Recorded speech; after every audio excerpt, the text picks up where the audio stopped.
खबर उदयपुर से, जहां पर अवैध रूप से भारत में रह रहे बांग्लादेशियों के खिलाफ अभियान तेजी से जारी है। 20 से ज्यादा अवैध रूप से रह रहे बांग्लादेशियों को गिरफ्तार कर लिया गया। 27 संख्या सामने आ रही है प्रशासन की तरफ से। अभी फिलहाल इन 27 के 27 लोगों को झाडोल के डिटेंशन सेंटर में फिलहाल भिजवा दिया गया है। अवैध रूप से भारत में रह रहे इन बांग्लादेशियों पर कार्रवाई का सिलसिला राजस्थान के अलग अलग जिलों में जारी है और उसी में से एक कड़ी में उदयपुर में यह कार्रवाई की गई। 27 बांग्लादेशियों को डिटेन कर लिया गया है। अब इन सभी को बांग्लादेश पश्चिम बंगाल के रास्ते वापस भेजने की योजना बनाई जा रही है। फिलहाल एक अस्थायी डिटेंशन सेंटर में इन सभी घुसपैठियों को रखा गया है।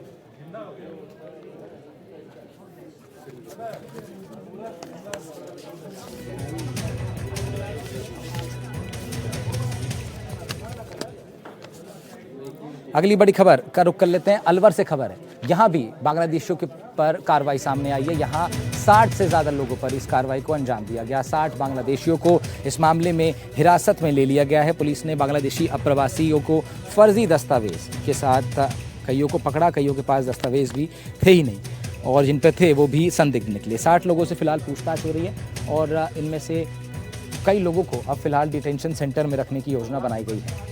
तो लगातार अब अप्रवासी बांग्लादेशियों के खिलाफ प्रशासन का पंजा कसता जा रहा है।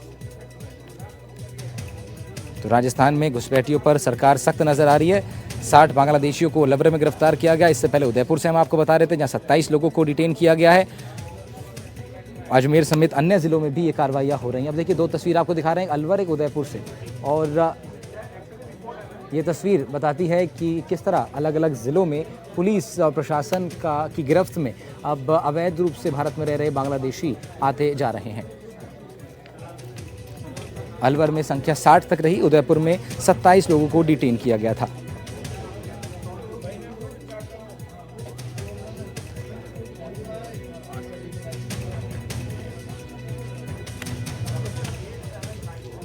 विपिन हमारे साथ जुड़ रहे हैं, हमारे सहयोगी उदयपुर से विपिन सोलंकी का रुख कर लेते हैं। विपिन, उदयपुर में भी प्रशासन की गिरफ्त में अब ये लोग आए हैं। 27 लोग को डिटेन किया गया।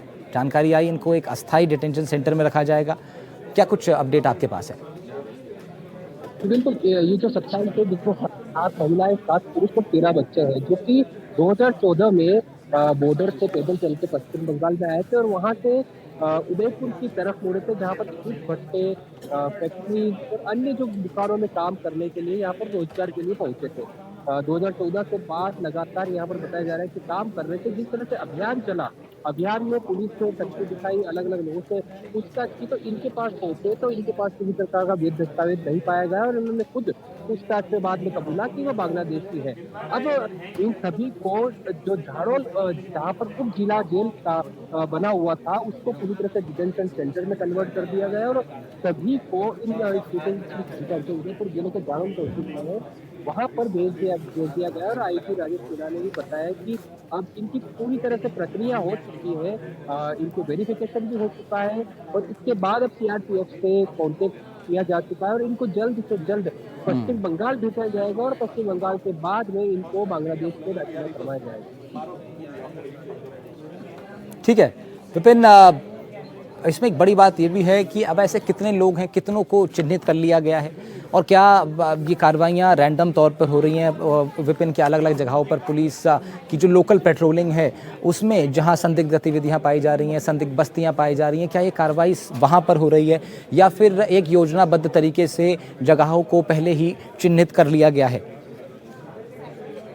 उदयपुर की बात करें तो उदयपुर में भी कार्रवाई हुई थी, जिसमें ज्यादातर जो है ईंट भट्टों में काम करने के साथ साथ सराफा व्यवसायियों के साथ में जो सोना है चांदी को ढलाने का जो काम करते हैं, उनके साथ में भी ये काम करते थे। तो वहां से कुछ सराफा बाजार में काम करने वाले लोगों पर खास एक नजर प्रशासन की है, ये आपने ठीक बताया। शुक्रिया।